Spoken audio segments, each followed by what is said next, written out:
Muito bem, sejam bem-vindos com algum atraso, mais especificamente 23 minutos de atraso, é isso mesmo? Mais especificamente 23 minutos de atraso. Eu estava assistindo a apresentação da Leila Pereira no Palmeiras. Não é brincadeira, não estava vendo isso, não. Não estava vendo isso, não. Só demorou um pouco mais do que a gente imaginava para iniciar a transmissão mesmo. Mas nós chegamos aqui à nossa terceira aula da nossa disciplina no curso de Didascalia, após o liberalismo, as primeiras reações ao liberalismo teológico. Então, para você que nos assiste ao vivo aqui e agora, eu devo dizer o seguinte: esta transmissão ela não ficará ao ar quando ela terminar, tá? Então, ela ficará privada no seu término e estará disponível para os alunos matriculados no curso de Didascalia, certo? Para quem está lá na plataforma de Didascalia de ensino, essa disciplina vai estar inteira lá, inclusive as duas primeiras aulas, quando eu expliquei o que era o liberalismo teológico, as suas bases filosóficas e, enfim, por que ele existe, por que esse negócio apareceu, certo? Mas essa aula vai ficar também disponível lá, mas não vai ficar disponível aqui no YouTube. Então, aproveite. Aproveite porque ela está aberta apenas por enquanto. Se você quiser acesso às duas primeiras aulas, é só entrar em didascalia.com.br e se tornar um aluno de Didascalia. Lá nas duas primeiras aulas, eu expliquei basicamente como o liberalismo surgiu, o quanto que ele é dependente de Hegel e especificamente os teólogos liberais, os desdobramentos do liberalismo, o que eles acreditam. Hoje eu vou explicar por que esse projeto ele não deu certo e qual foi a primeira reação de suma importância em relação ao liberalismo teológico, certo? Pausa para o espirro. Saúde para mim mesmo. Muito bem. Saúde de novo, obrigado. Muito bem. Mais um muito bem, vira o Bibotalk, isso daqui. Então, hoje, nós vamos tratar dessa derrocada do projeto do liberalismo teológico. Quando se diz que o liberalismo teológico é coisa do século XIX, quando se diz que o liberalismo na academia não existe mais, quando se diz que o projeto liberal encontrou o seu fim, por que ele encontrou o seu fim e como isso aconteceu? Essa é a aula de hoje, tá? Muito bem. Esse contexto no qual o liberalismo encontrou o seu fim só será entendido se a gente retomar. Saúde. Muito bem. Oficialmente somos o Bibotalk. Né? Tem três muito bem, três vezes. Oficialmente somos o Bibotalk aqui, certo? Mas, ou então com mais espirros desse é porque está faltando vacina. Não pode ser, tem um outro motivo desse aí. Mas o que acontece? Para a gente entender a derrocada do liberalismo, a gente tem que entender os pilares nos quais o liberalismo teológico está.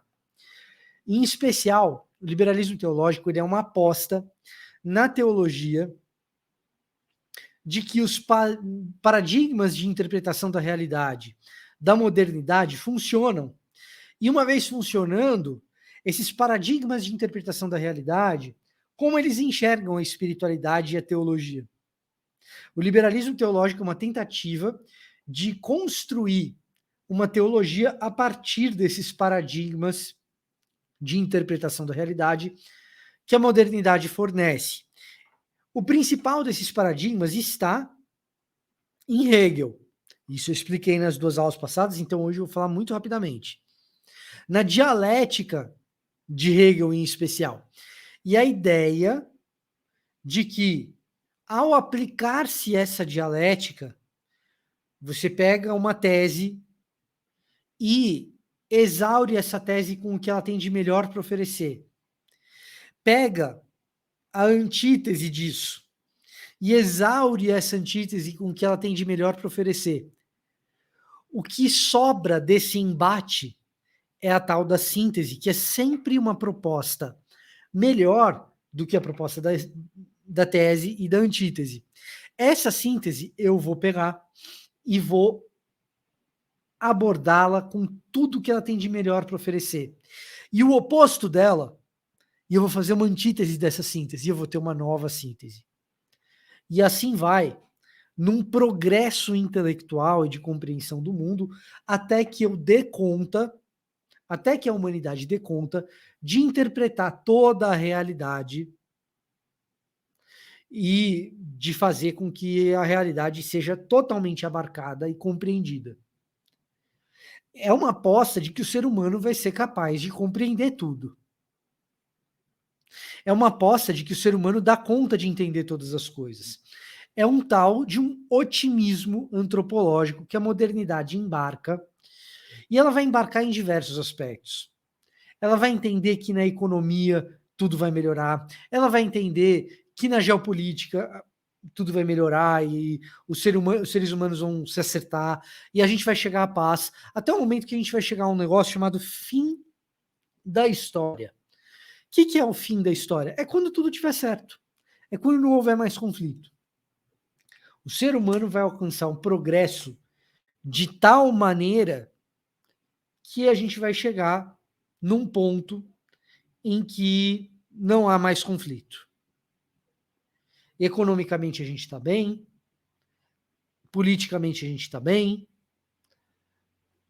cognitivamente, do ponto de vista da ciência, a gente está bem, e chegamos no fim da história. No contexto brasileiro, a gente vive isso.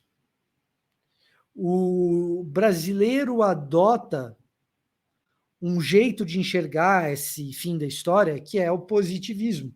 Está, inclusive, na bandeira brasileira. Ordem e progresso.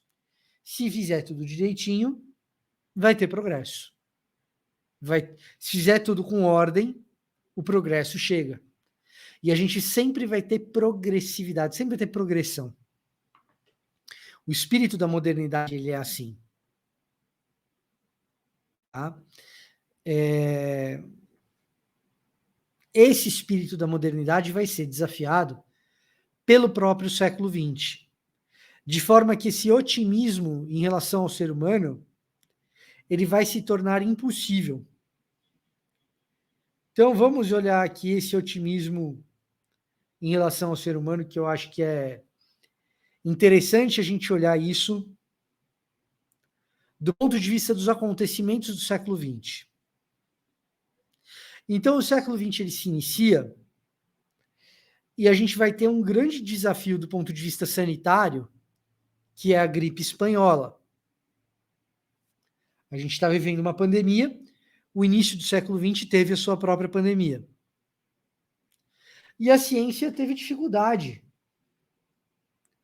em responder a essa crise sanitária.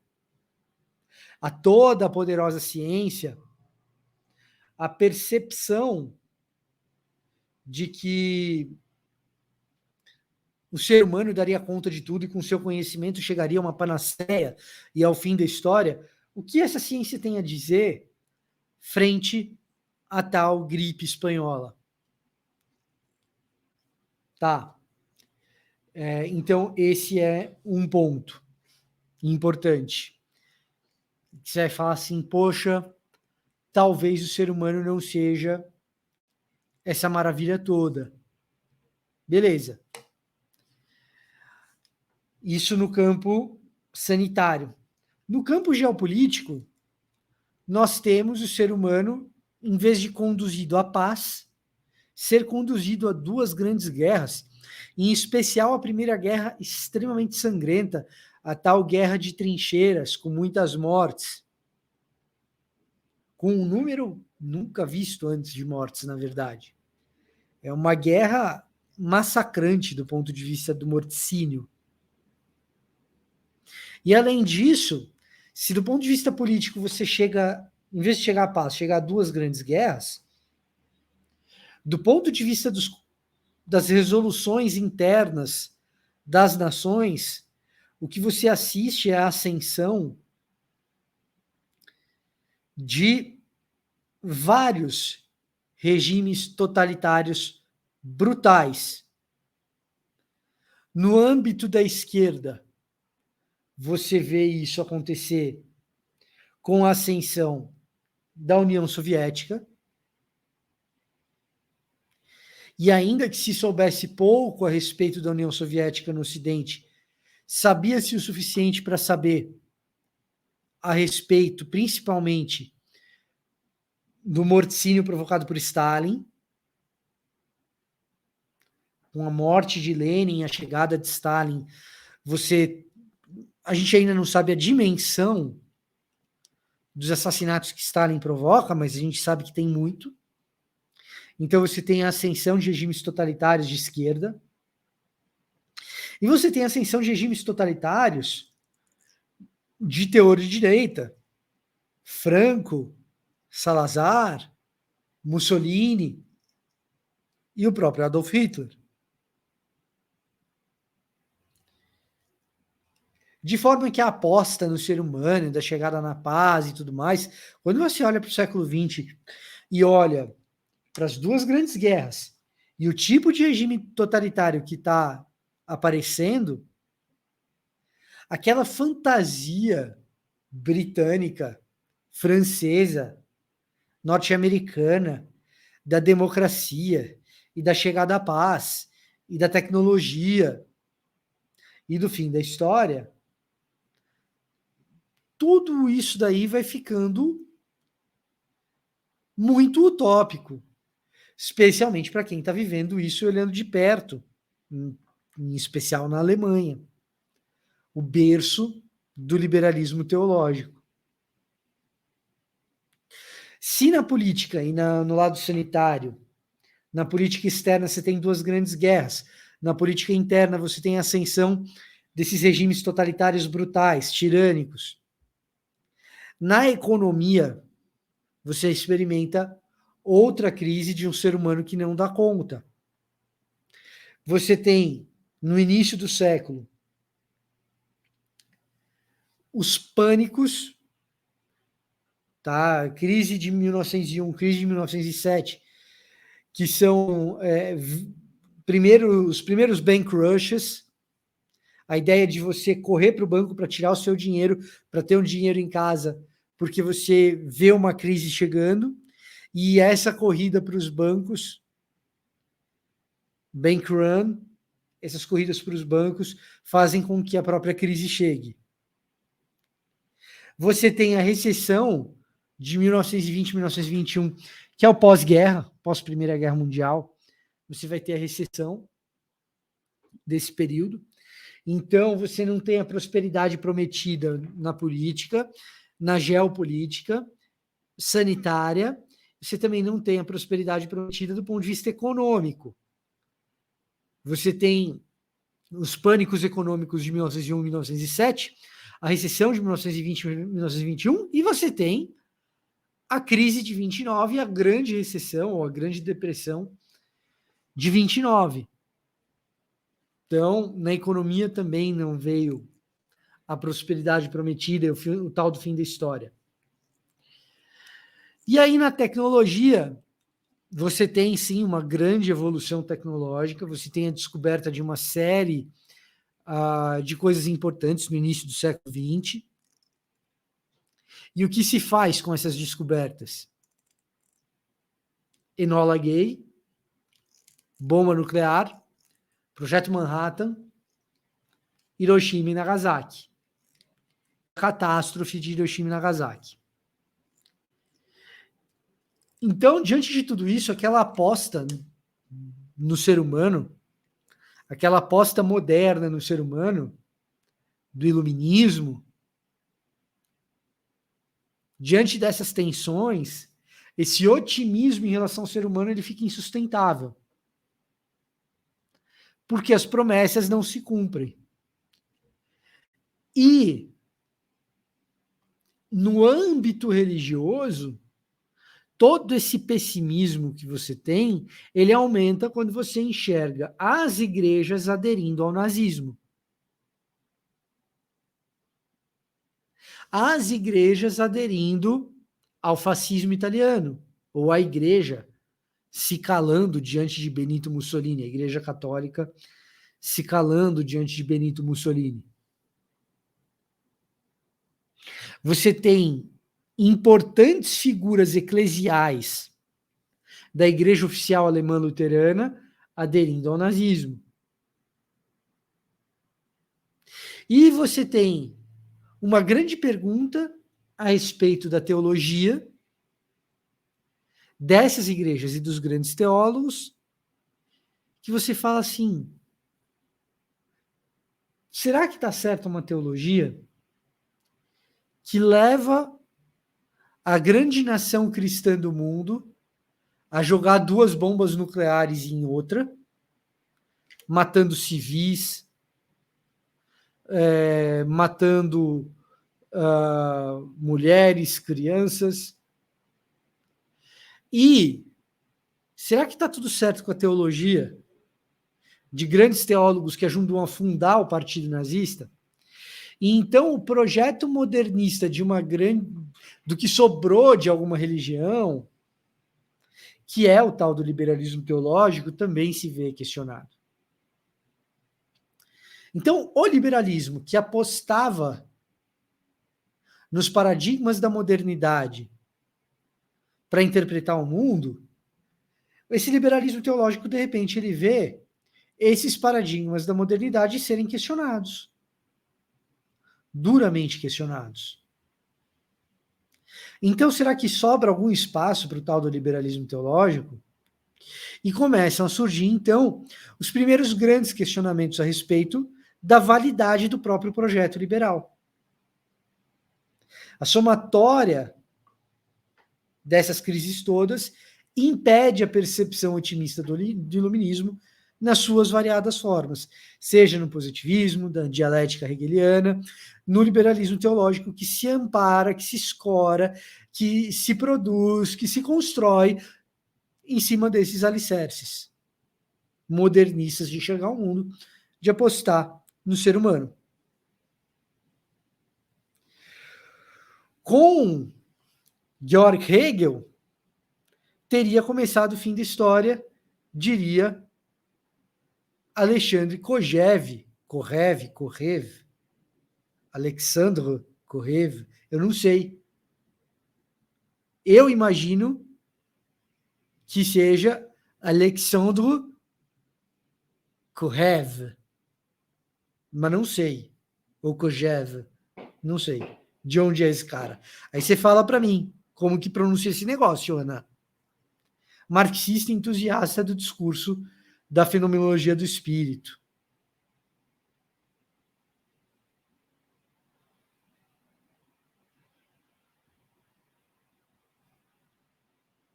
É franco-russo. Então, eu sei lá. Não, se é franco-russo, então é Kojev. Alexandre Kojev. Certo? Alexandre Kojev.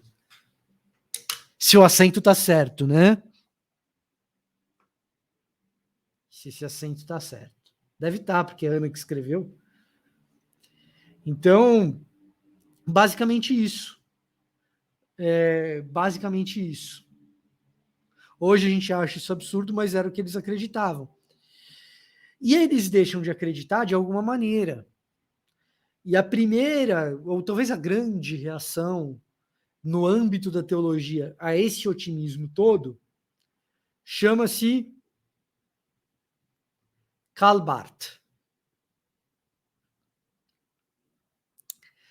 A grande reação relevante no início do século XX, a essa impossibilidade antropológica, otimista, da chegada a um fim da história, o primeiro teólogo que reage dessa maneira é Karl Barth. Tá? Outros reagiram também, mas nenhum com a relevância que Karl Barth teve. Quem é Karl Barth e por que ele reage dessa forma? Bom, Barth é um filho de teólogo suíço, reformado, e um reformado diferente dos reformados que os brasileiros estão acostumados a conhecer. A gente conhece reformados geralmente de origem puritana, insular, pessoas da Grã-Bretanha que foram se refugiar nos Estados Unidos e formaram um determinado tipo de teologia reformada. A teologia reformada suíça, ela é, no início do século XX, no final do século XIX, profundamente influenciada pelo liberalismo alemão. Então, é uma teologia reformada que bebe em Calvino com um copo. Então, tem um copo em Calvino, maravilhosa Genebra, e um outro copo em Hegel, em von Harnack, em Ritschl, todos aqueles teólogos do liberalismo que a gente estudou na aula passada. Em uma mão você bebe Calvino e o Sínodo de Dort e a soteriologia reformada e o jeito de pensar o mundo de Genebra, mas no que diz respeito a pensar a filosofia do conhecimento, não é Calvino quem dita as regras. Como você vem a conhecer o que verdadeiramente é verdade? No que diz respeito aos princípios epistêmicos da vida e a epistemologia, essa galera que estava vivendo na Basileia, né, em Basel, onde Barth nasceu, onde seu pai era teólogo, essa galera estava pensando com os paradigmas da modernidade iluministas do liberalismo teológico. Barth vai fazer uma grande crítica a isso, mas antes de fazer uma crítica a isso, Barth vai, desejoso de ser um teólogo, estudar precisamente com esses liberais. Com essa galera que pensa desse jeito, com esses paradigmas hegelianos. E ele será aluno, inclusive, de von Harnack. Aquele Adolf von Harnack que a gente estudou na aula passada, Barth será aluno desse cara. E de outros proeminentes teólogos alemães, porque ele vai estudar na Alemanha. Ele sai da Suíça e vai estudar na Alemanha. Para se tornar um teólogo e pastor. E é a vida pastoral de Barth que, em primeiro lugar, faz com que ele note a necessidade de questionar essa estrutura liberal. Lembrem que a estrutura liberal surge de um desejo de acomodar a teologia nos paradigmas modernos de compreensão do mundo, ou seja, qual é o espaço da espiritualidade num ambiente em que a razão do ser humano diz aquilo que é verdade. Existe espaço para a revelação de Deus num ambiente no qual a verdade é regida pela descoberta do ser humano e sua capacidade racional e analítica e metodológica. O liberalismo ele vai tentar acomodar a teologia dentro desse ambiente hostil à revelação. E então, essa elaboração intelectualizada que o liberalismo vai fazer do espaço que a espiritualidade ocupa diante dessas descobertas racionais, toda essa elaboração liberal que Barth aprende na faculdade de teologia, no mestrado em teologia, quando ele retorna para ser um reverendo paroquial, e ele encontra o pessoal rural da Suíça, ele fala, todo esse treco que eu aprendi para comunicar com esse pessoal não serve de nada. O que eu preciso é do texto bíblico. Então, a primeira descoberta de Barth é que aquela teologia intelectualizada e super pretensiosa do liberalismo teológico, de usar um ferramental crítico e racional para elaborar tudo quanto é possível a respeito da espiritualidade, aquele ferramental para comunicar com a sua paróquia, ela não diz nada. Ela responde a perguntas que os membros da sua igreja não estão fazendo. E essa é a primeira descoberta de Barth e a primeira grande decepção que Barth tem com a teologia liberal. Ela é elitizada demais. Ela tem lá o seu valor como elucubração, mas essa elucubração responde a perguntas que ninguém da minha paróquia está fazendo. Será que, mais do que a palavra do homem, a minha paróquia não carece de uma palavra de Deus? E será que eu não posso encontrar isso na própria Escritura? O que eu vejo no liberalismo é uma elucubração intelectualizada, elitizada, super elaborada, de homens conjecturando a respeito da possibilidade de Deus ou de uma religião. O que eu tenho na Escritura é o próprio Deus dizendo ao homem o que ele tem a dizer. E então é a partir da Escritura que eu vou comunicar com a minha própria comunidade.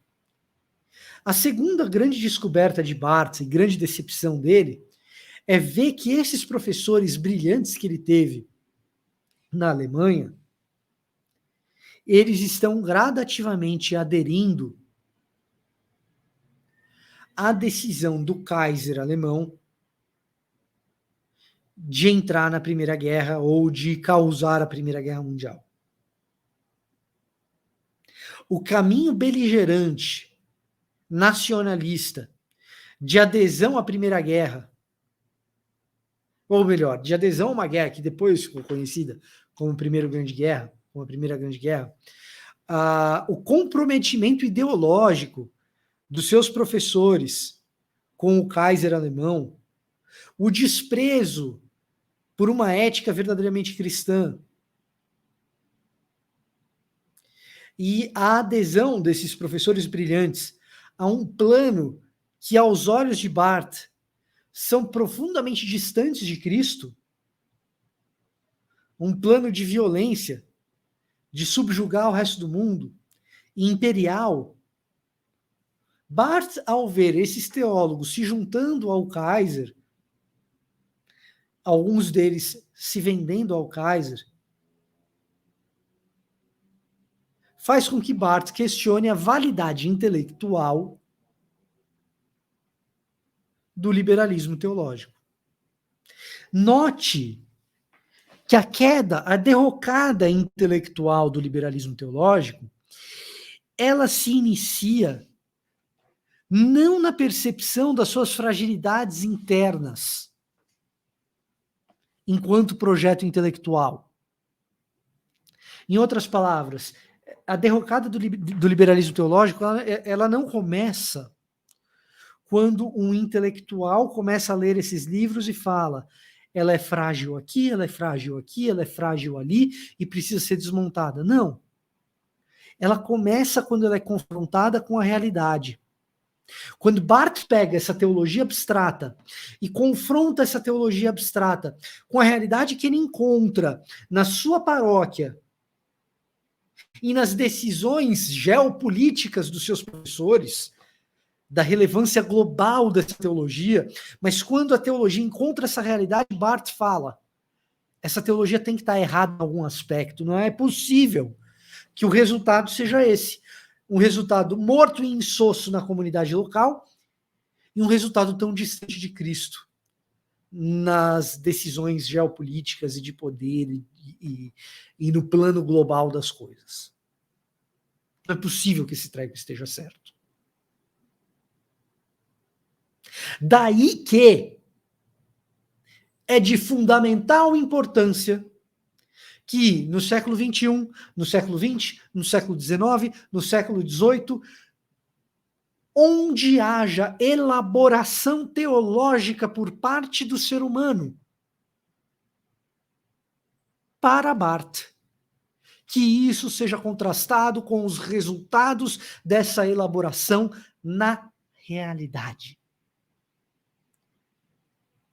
E se pode-se dizer alguma coisa a respeito do espírito de Barth, de retorno às escrituras, é que o desejo de qualquer cristão de dizer essas pessoas estão produzindo um resultado muito distante de Cristo e, portanto, a teologia dessas pessoas deve ser examinada mais uma vez. Se tem algo que é o espírito de Barth, de retorno às escrituras, é dizer isso. Então, quando alguém diz a teologia do fulano é escravagista, ou fulano é escravagista, será que a teologia do fulano o levou a essas conclusões? Precisamos examinar as escrituras. O espírito de Barth funciona desse jeito. Não há quem possa criticar o liberalismo teológico, o seu projeto, e apontar para sua derrocada e dizer esse é um projeto falido. Não há quem possa dizer isso e passar incólume de dizer o mesmo a respeito de outras teologias que chegaram a resultados catastróficos quando encontraram a realidade.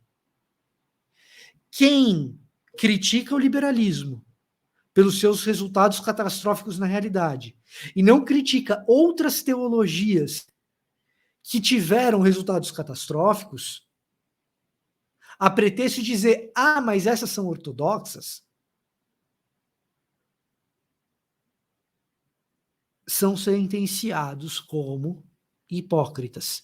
Se uma grande contribuição Barth trouxe é o fato de que elucubrações, elaborações humanas culturalmente condicionadas devem ser examinadas à luz das escrituras, e o retorno às escrituras sempre será necessário, ainda que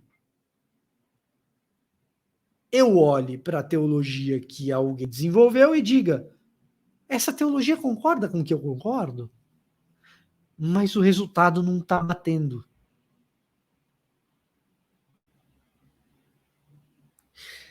Se eu uso Barth para minar o liberalismo teológico, e é legítimo usar Barth para minar o liberalismo teológico, porque, de fato, ele é o primeiro a colocar uma grande lápide no projeto liberal de interpretação do mundo. Se eu faço isso, e faço isso retornando às escrituras, como Barth fez, eu me coloco a obrigação de honestidade intelectual de fazer o mesmo na África do Sul, quando o resultado de um determinado tipo de teologia reformada, africana, levou ao apartheid, que também é um resultado catastrófico. Eu tenho por obrigação examinar a teologia produzida ali, e examinar a luz das escrituras, e tentar entender como é possível que aqueles sofisticados intelectuais daquele contexto tenham produzido um resultado ruim como o apartheid. É obrigação da minha honestidade intelectual. Se eu uso Barth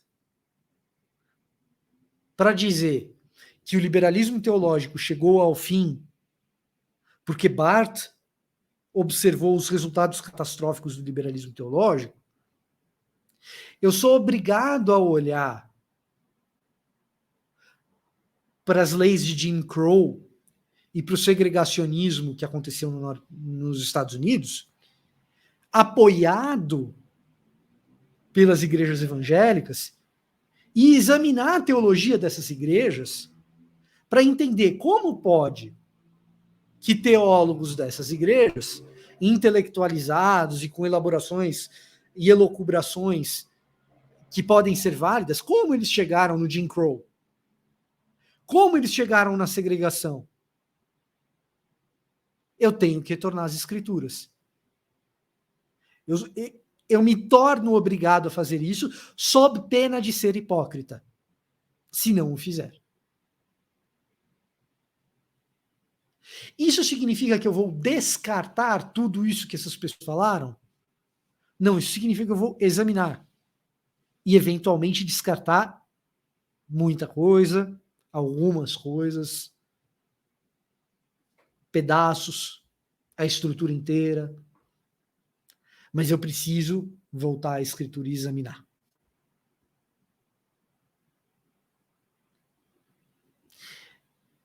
Isso é uma obrigação intelectual, sob pena de ser hipócrita se não o fizer. Esse é o espírito que Barthes coloca na coisa. E talvez por isso Barthes seja um teólogo reformado que atrai, pelo menos tem atraído nos últimos anos, muito a simpatia de parcelas do evangelicalismo. Ele retornou às escrituras. E é precisamente isso que Barth faz na prática. Diante dessa situação, ele vai pastorear a igreja dele a partir da exposição da Epístola aos Romanos. E ele vai escrever um livro. Começando o que seria a teologia dele a partir da palavra de Deus, a partir das Escrituras. E isso é, de certa forma, uma novidade no ambiente liberal, mas também fora dele. Outras teologias se iniciam em outras discussões, que não a Escritura. Barth vai começar a teologia dele sempre a partir da palavra de Deus. O problema é que o que Barth entende por palavra de Deus é diferente do que aquilo que a maioria das pessoas entende por palavra de Deus. A gente vai chegar nisso daqui a pouco. Mas Barth começa a enxergar o mundo a partir de um princípio que é absolutamente salutar e lógico, que é o seguinte: as elucubrações humanas precisam ser questionadas. E essas apostas no indivíduo, no ser humano, de que ele é capaz de formular teologias magníficas, isso é uma balela. E a gente vai reexaminar o que tiver que ser reexaminado. Por quê? Porque a Bíblia, e aí ele começa a falar algumas coisas complicadas. Palavra de Deus e palavra do homem. A Bíblia, ela não é formada pelos pensamentos humanos corretos a respeito de Deus, mas pelos pensamentos corretos de Deus a respeito do ser humano. Então, para Barth, o primeiro passo é você não sacralizar interpretações, elucubrações, elaborações, teologias, formulações verbais a respeito da natureza de Deus. E claro, isso vai encontrar resistência tanto entre liberais quanto entre fundamentalistas, conservadores. Porque quando Barth diz que a elucubração e a elaboração verbal a respeito daquilo que Deus é não deve ser sacralizada, Barth está dando um tiro muito bem dado e muito pesado na ideia de que existe uma maneira de formular verbalmente as verdades de Deus.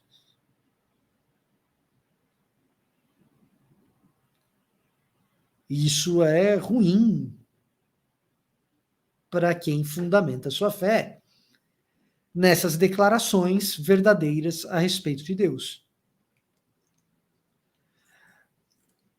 Barth vai, inclusive, comentar essas elaborações. Ele as vê como valiosas. Por exemplo, o credo apostólico. Barth comenta o credo apostólico. Ele chega a escrever um comentário. Aliás, está disponível em língua portuguesa, vale a pena. Mas ele sempre reconhece que as elaborações do credo apostólico, elas são transitórias, elas são passageiras, elas são culturalmente condicionadas. Assim como eram culturalmente condicionadas as asserções, as afirmações do liberalismo teológico. Mas fica mais complicado do que isso. Barth não vai questionar apenas as elucubrações intelectuais do liberalismo teológico ou a maneira de se expressar verbalmente verdades a respeito de Deus. Barth vai mais longe.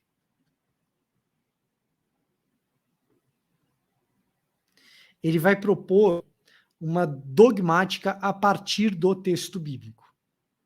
Sem prolegômeno, sem apologética, sem teologia natural. Sabe o que Tomás de Aquino faz na Suma Teológica? Então, esquece. Eu vou fazer uma dogmática a partir do que é a revelação. A partir da ideia de revelação de Deus. Eu não vou me preocupar em provar a existência de Deus, de fazer formulações verbais a respeito da natureza dele. Eu não vou formular uma teologia a partir daquilo que eu sou capaz de enxergar na natureza.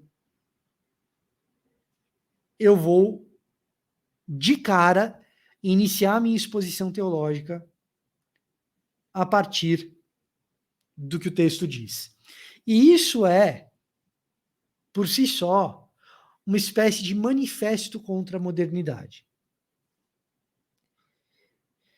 Ao mesmo tempo, é uma crítica ao liberalismo, que submete a revelação a um julgamento feito por categorias modernas. Então, a revelação, aquilo que Deus comunica por meio do texto, ela é julgada por aquilo que a gente conhece cientificamente, por aquilo que a gente conhece na historiografia. Então, tem ressurreição ou não tem ressurreição? Bom, na biologia a ressurreição é impossível, portanto não tem ressurreição. Nunca aconteceu. É algo que os autores bíblicos inventaram. Isso é o jeito liberal de pensar. Então a revelação ela é julgada pelas categorias modernas, da ciência, da historiografia. E o que sobrar, sobrou, e pode ser revelação de Deus e serve de alguma espiritualidade.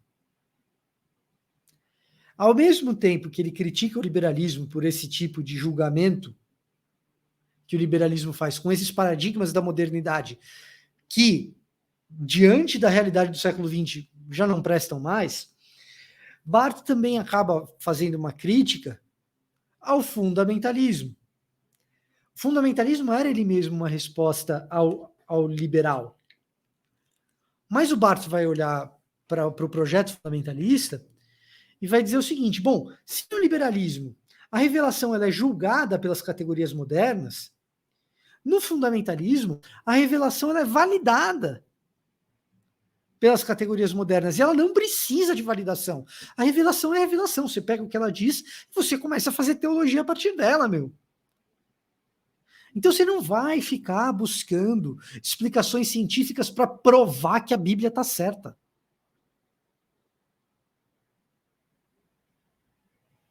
Tá? Você não vai buscar explicações históricas e tentar provar historicamente que Pedro escreveu a segunda epístola de Pedro. Não, você vai pegar o que segunda Pedro diz e vai fazer teologia a partir disso.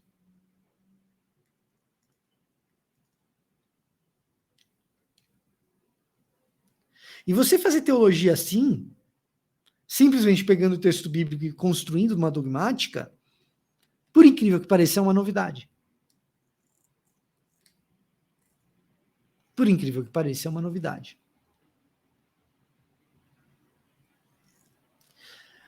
Para Barth, o jeito liberal de pensar e o jeito fundamentalista de pensar refletem uma tendência cultural que vai passar. A modernidade vai passar e esses modelos de interpretação vão cair. Porque toda elaboração teológica é culturalmente condicionada. E essas elaborações teológicas, o liberalismo e o fundamentalismo, são condicionados pelo espírito da modernidade.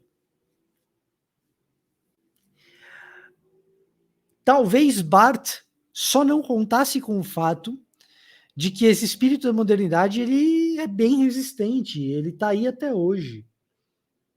Então, quando você diz que o liberalismo morreu, ou que o fundamentalismo morreu, num certo sentido, isso é verdadeiro. Como escolas teológicas, é verdade que elas são escolas teológicas em certa medida mortas. Mas a prova de que existe vida nessa história é que se eu vou colocar um vídeo na internet, no YouTube, e eu coloco um título assim, o que o Evangelho de João quer dizer? Proposta barthiana. Entenda o que o Evangelho de João quer dizer. Eu vou ter um número piquitico de views, de visualizações. Agora, se eu faço um livro ou um vídeo no YouTube e eu escrevo o Evangelho de João é uma grande mentira, entenda onde ele está errado. Putz, paradigma liberal aí, embora o liberalismo como escola filosófica e já não vigore mais na academia, o espírito da modernidade está aí, e essa lente de enxergar as coisas vai ser atraída, e eu vou ter muito mais visualização do que se eu disser entenda o livro de João. Entenda o Evangelho de João. Da mesma forma, se eu escrever assim, a ressurreição aconteceu e eu posso provar, olha a mentalidade fundamentalista aí. Olha a mentalidade fundamentalista aí. E eu vou ter muito mais visualização também. Então, o que acontece? A modernidade, ela está aí ainda. Ela pode não ser tão dominante quanto ela era no século XIX, no século XX. Mas alguns aspectos dela até se intensificaram, como o individualismo, por exemplo. Então, se você vai ler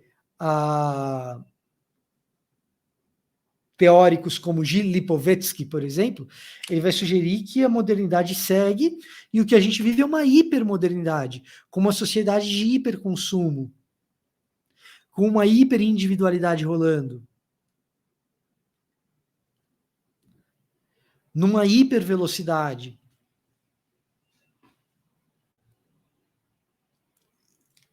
Fazendo com que alguns aspectos do liberalismo teológico ainda sobrevivam. e fazendo com que o fundamentalismo ainda tenha grande persuasão e relevância e penetração nas igrejas, por exemplo. Então, quando se pede para dizer o seguinte, olha, não chama fulano de liberal porque não é liberal, em grande medida é um apelo à precisão, porque alguns vão chamar o Barth de liberal. E tudo que a gente está vendo é que ele é a antítese disso, é o oposto disso. Agora, dizer que o liberalismo não existe mais é uma meia-verdade, porque em alguns círculos ele permeia, ou algumas coisas que o liberalismo inventou ainda permeiam alguns círculos. Dizer que o fundamentalismo é um fenômeno do século XIX é simplesmente mentira. É um fenômeno que se iniciou no século XIX, mas que muitos dos seus elementos perduram até hoje. A Bíblia está certa e eu posso provar, e eu uso paradigmas da modernidade como ciência, como historiografia, para provar que a Bíblia estava certa, deixando de lado o que a Bíblia quer dizer, o seu significado. Isso é típico de uma mentalidade fundamentalista. E está aí. Barth apostava que a teologia liberal tinha que acabar porque ela estava envolta, e eu acredito que corretamente Barth afirmava isso, envolta numa tendência cultural passageira, efêmera, que tem data de validade, e a data de validade está expirada.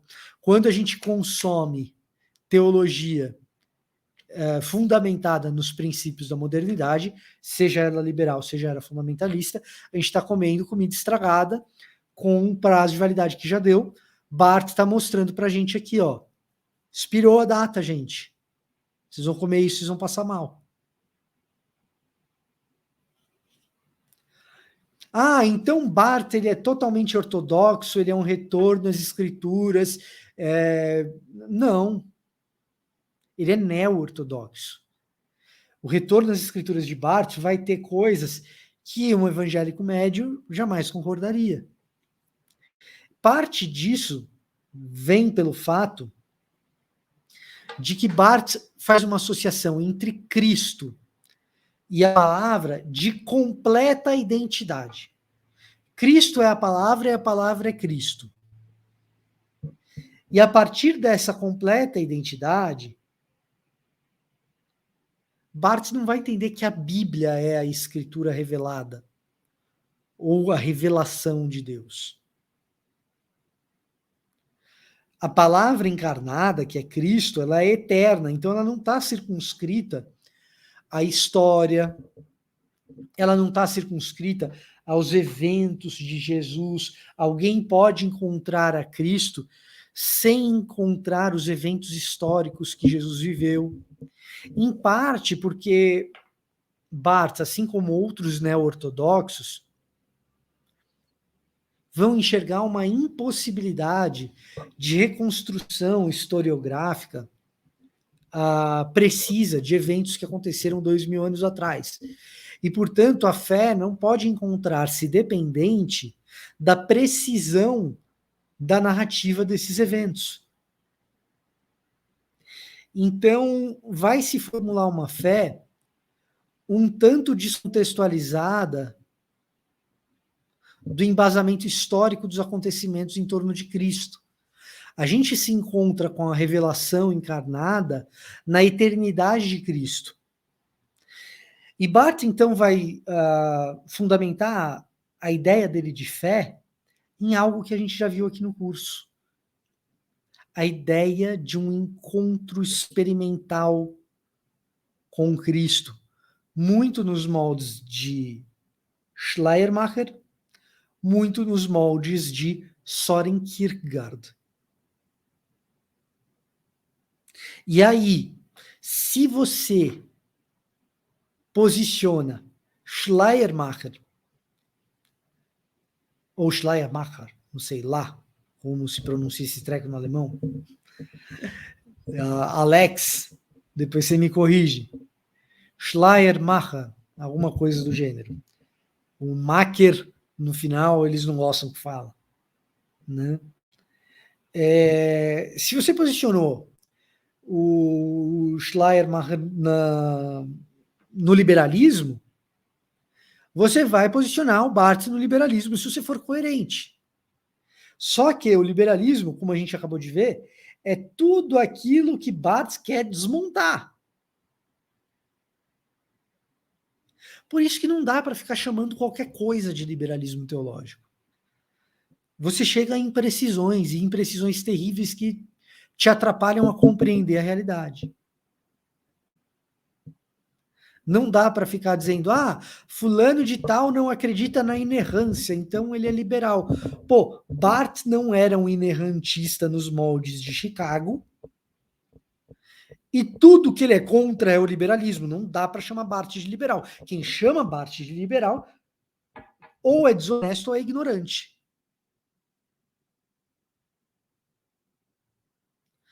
Então, mas fulano achou ruim que foi chamado de liberal, mas ele é... Pô, mas será que é liberal mesmo?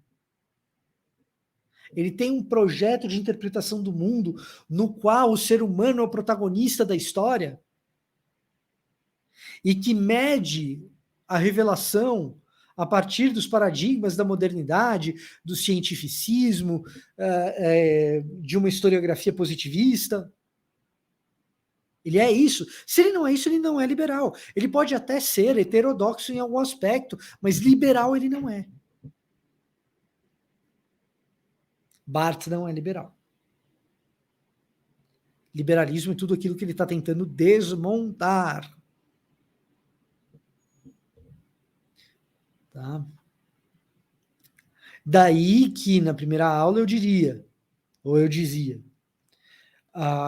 que Schleiermacher só pode ser considerado pai do liberalismo como um precursor daquilo que viria a ser uma tentativa de adequação da religião num espaço moderno. Mas a resposta que Schleiermacher dá é totalmente diferente daquela que o liberalismo clássico dá. E Barthes remete a essa resposta de Schleiermacher nesse sentido. De um encontro experiencial com Cristo. A Bíblia é a palavra de Deus para Barthes somente quando ela se torna a palavra. Quando ela é o veículo para que aconteça esse encontro com Jesus. Quando ela está em qualquer outro âmbito, ela não é palavra de Deus. Para Barthes.